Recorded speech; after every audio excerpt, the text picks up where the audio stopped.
بسم الله الرحمن الرحيم. ولقد خلقنا الإنسان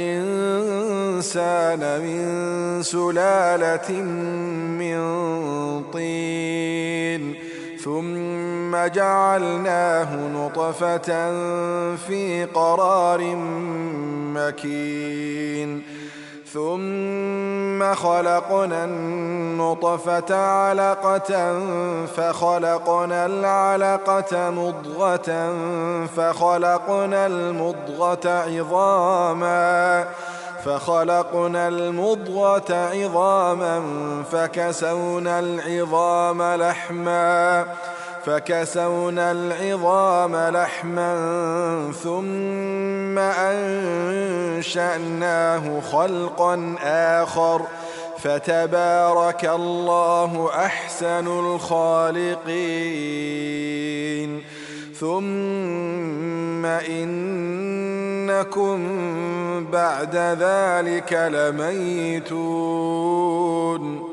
ثم إنكم يوم القيامة تبعثون. ولقد خلقنا فوقكم 7 طرائق وما كنا عن الخلق غافلين. وأنزلنا من السماء ماء بقدر فأسكناه في الأرض وإنا على ذهاب به لقادرون. فأنشأنا لكم به جنات من نخيل وأعناب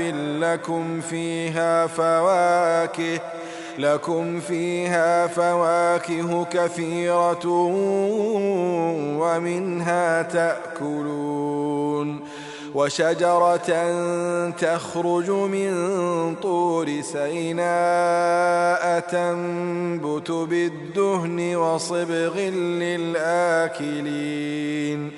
وإن لكم في الأنعام لعبرة نسقيكم مما في بطونها ولكم فيها منافع كثيرة ومنها تأكلون وعليها وعلى الفلك تحملون.